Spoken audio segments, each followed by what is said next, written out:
नमस्कार दोस्तों, आप सभी का आपके अपने YouTube चैनल यूपी एग्ज़ाम मंत्रा पे एक बार फिर से स्वागत है। तो दोस्तों, ये जो क्लास हम अभी शुरू कर रहे हैं आज से, ये उत्तर प्रदेश स्पेशल की क्लास होगी।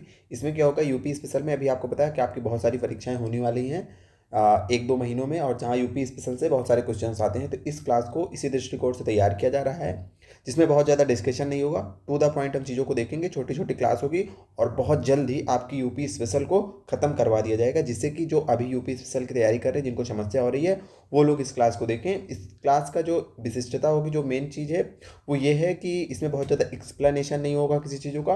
टू द पॉइंट हम फैक्ट्स को देखते चलेंगे, जो कि हमारी परीक्षा के लिए बहुत ज़्यादा उपयोगी हैं। इसमें ज़्यादा इधर उधर की बातें नहीं होंगी। और हाँ, इस क्लास का पीडीएफ भी आप सबको बिल्कुल फ्री मिलेगा। अगर आप सबको पीडीएफ चाहिए तो टेलीग्राम चैनल फॉलो करिए। अबाउट वाले सेक्शन में चैनल के जाइए, वहाँ टेलीग्राम चैनल की लिंक है, या फिर टेलीग्राम चैनल पे आप जाके सर्च कर लीजिएगा यूपी एग्जाम मंत्रा, तो वहाँ से आपको इस चैनल की लिंक मिल जाएगी। चलिए शुरू करते हैं। जैसा कि हमारा ध्येय है, हमारा उद्देश्य है कि ज़्यादा डिस्कशन नहीं, टू द पॉइंट चीज़ों को करते हुए चलना है। तो देखिए, सबसे पहले हम चर्चा करेंगे कि उत्तर प्रदेश का क्षेत्रफल क्या है और उसकी स्थिति क्या है। तो इसका क्षेत्रफल कितना है? क्षेत्रफल है 2,40,928 वर्ग किलोमीटर, और यह भारत के कुल क्षेत्रफल का 7.33% है। और क्षेत्रफल के दृष्टिकोण से बात की जाए तो उत्तर प्रदेश का भारत में चौथा स्थान है। राजधानी आप सबको पता है, उत्तर प्रदेश की राजधानी क्या है? लखनऊ है। अब हम चर्चा करते हैं इसकी सीमाओं की और प्रमुख नदियों की।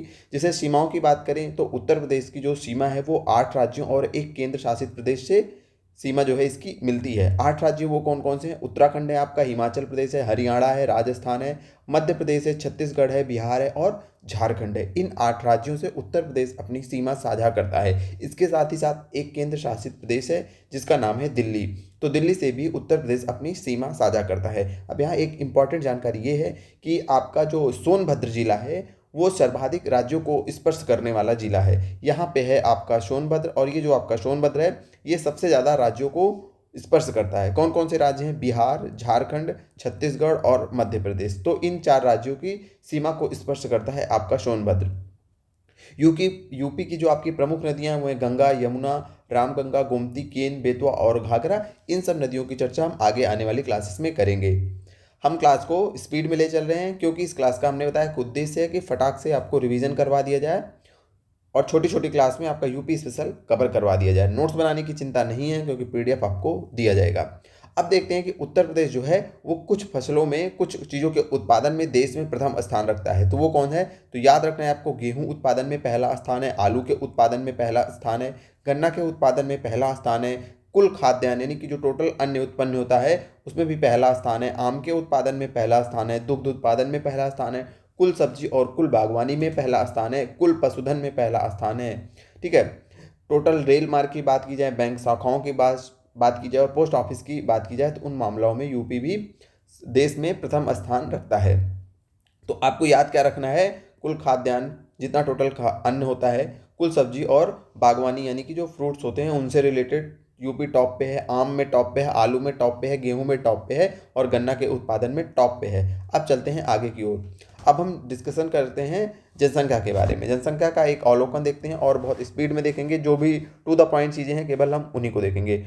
तो यूपी की अगर कुल जनसंख्या की बात की जाए तो पहले ये जान लेना जरूरी है कि जो जनसंख्या के आंकड़े हम देख रहे हैं ये 2011 की जनगणना पर आश्रित है। तो यूपी की जो टोटल जनसंख्या, सकल जनसंख्या कितनी है? लगभग आपके 19,98,00,000 है के आसपास है, यानी कि हम इसको 20 करोड़ के आसपास मान सकते हैं। ठीक है। तो टोटल जनसंख्या क्या है? 19,98,12,और 341। ठीक है। ये भारत की जो टोटल जनसंख्या है उसका 16.5% है। और कुल पुरुषों की बात की जाए तो यहाँ पे टोटल जो पुरुष हैं आपके, वो आपके 10.5 करोड़ के आसपास टोटल पुरुष हैं। और महिलाओं की बात की जाए तो 9.5 करोड़ के आसपास आपकी महिलाएं हैं। स्त्री पुरुष के जो अनुपात की बात की जाए तो 912 स्त्रियां हैं 1,000 पुरुषों पे। 1,000 पुरुषों की आबादी पर 912 स्त्रियां हैं।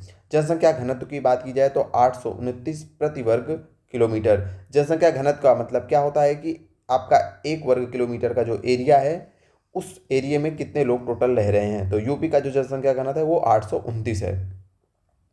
अब जनसंख्या की गतिशीलता की बात की जाए, यानी कि यूपी की जो 2001 से 2011 के बीच में दशकीय जनसंख्या वृद्धि दर थी वो आपकी 20.2% थी। शहरी एवं ग्रामीण जनसंख्या की बात की जाए तो यूपी की जो 77.7% जनसंख्या वो ग्रामीण है और 22.3% जनसंख्या आपकी शहरी है। परसेंट आपको याद रखना है, ये जो पूरा आंकड़ा है इसको नहीं याद रखना है। तेंदुलकर समिति जो 2011-12 में गठित हुई थी उसके अनुसार बात की जाए तो यूपी में 29.43% लोग गरीबी रेखा के नीचे जीवन यापन करते हैं। जो जीवन प्रत्याशा की बात की जाए तो जो कुल व्यक्तियों की जीवन प्रत्याशा है 67.2 वर्ष है। अगर पुरुषों की बात की जाए तो यह 65.9 वर्ष है और महिलाओं की बात की जाए तो यह 68.7 वर्ष है। ठीक है, तो महिलाओं की जीवन प्रत्याशा हम देख रहे हैं कि पुरुषों से ज़्यादा है। महिलाओं की कितनी है 68.7, पुरुषों की कितनी है 65.9 और कुल व्यक्तियों की जीवन प्रत्याशा की बात की जाए तो वो है आपकी 67.2 वर्ष। जीवन प्रत्याशा के बाद आगे हम चर्चा करते हैं साक्षरता दर की। तो जो कुल साक्षरता दर है उत्तर प्रदेश की वो 67.7% है। ये सारे आंकड़े आपके 2011 की जनसंख्या पर आधारित हैं। तो 67.7% आपकी कुल साक्षरता दर है यूपी की। अगर हम पुरुष साक्षरता दर की बात करें तो वह 77.3% है और स्त्री साक्षरता दर की बात करें तो वह 57.2% है। पुरुषों और महिलाओं की साक्षरता दर में अंतर की बात करें तो जो अंतर है वो लगभग 20% का अंतर है।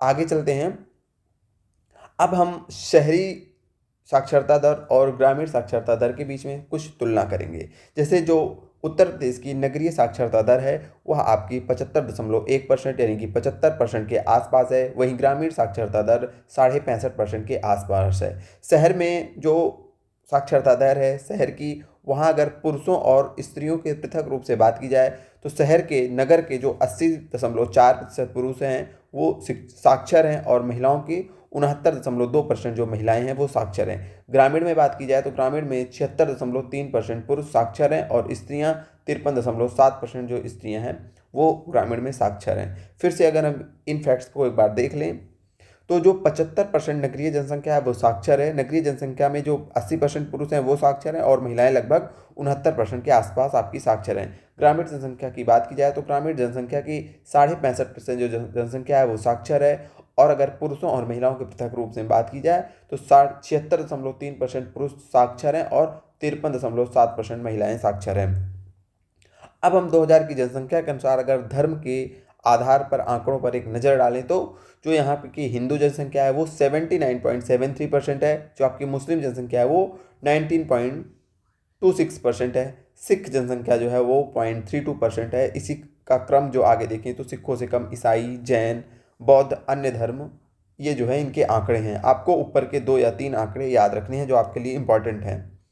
इसके बाद आगे चलते हैं, हम उत्तर प्रदेश के राजकीय चिन्हों की बात करते हैं। तो जो उत्तर प्रदेश का राजकीय पुष्प है वो पलाश है। राजकीय वृक्ष जो है आपका वो अशोक है या फिर सीता अशोक भी से बोला जाता है। राजकीय पशु की बात करें तो बारहसिंगा है। राजकीय पक्षी आपका सारस या फिर क्रॉन्च है। राजकीय भाषा आपकी हिंदी और उर्दू है। उत्तर प्रदेश दिवस 24 जनवरी को मनाया जाता है। राजकीय जलीय जीव जो है वो आपका गंगे डॉल्फिन है यानी कि गंगेटिक डॉल्फिन जिसे बोला जाता है। ठीक है, गंगा नदी में रहने वाली जो डॉल्फिन है वह उत्तर प्रदेश की उत्तर प्रदेश की आपकी राजकीय जलीय जीव है। उसके बाद राजकीय मछली की बात करें, राजकीय मीन की बात करें तो आपकी चितला मछली है। क्या है आपकी राजकीय मीन? चितला मछली है आपकी। ठीक है, उसके बाद हम बात करते हैं आगे की ओर। तो प्रशासनिक इकाइयों की अगर चर्चा करेंगे, यूपी में जो आर्थिक संभाग क्षेत्र हैं वो 4 हैं। मंडलों की टोटल संख्या 18 है। जिलों की संख्या 75 है। ठीक है, लोकसभा सदस्यों की बात करें तो 80 लोकसभा सदस्य आपके यूपी से जाते हैं।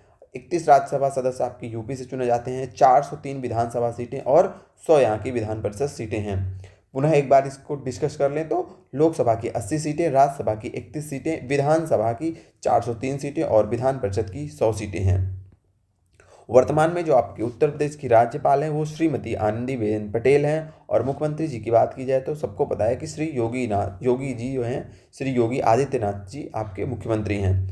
सभी आंकड़ों पे एक बार हम लोग जो मोटे मोटे आंकड़े हैं उनको एक बार हम फिर से डिस्कस कर लें तो क्षेत्रफल क्या है? यूपी का क्षेत्रफल है 2,40,928 किलोमीटर और देश में चौथे स्थान पे है। राजधानी लखनऊ है। कुल जनसंख्या 19.98 करोड़ है।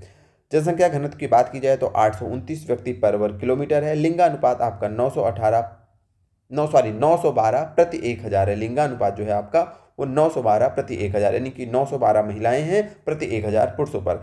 साक्षरता दर की बात की जाए तो 67.7%, 67.7% साक्षरता दर है। जिले कितने हैं? 75। मंडल कितने हैं? 18। लोकसभा की 80 सीटें और विधानसभा की 403 सीटें। ठीक है, इस प्रकार एक छोटी सी 10 मिनट की क्लास में आपको यूपी स्पेशल से संबंधित महत्वपूर्ण आंकड़े समझा दिए जाए। इसी प्रकार की आपकी अगर आप लोगों का सपोर्ट रहा तो 10-10 मिनट की छोटी छोटी क्लासेस आएंगी, जिसमें टू द पॉइंट हम बातों को करते चलेंगे और आपको इसका पीडीएफ दे देंगे, जिससे कि आप फटाक से रिवीजन कर लें और क्लासेस को सुन लें। इसे आसानी उन लोगों की होगी जिनका अभी पेपर आने वाला है और जहाँ पे यूपी स्पेशल के क्वेश्चन आने वाले हैं। ठीक है, और यह वीडियो विशेषकर उन लोगों के लिए बनाई जाती है जो कम समय में ज़्यादा चीज़ अभी ग्रहण करना चाहते हैं, ज़्यादा कंटेंट देखना चाहते हैं। धन्यवाद आज की क्लास देखने के लिए। मिलते हैं फिर नई क्लास में यूपी स्पेशल की, इसी प्रकार की छोटी सी क्लास में। क्लास छोटी लेकिन कंटेंट बहुत ज़्यादा।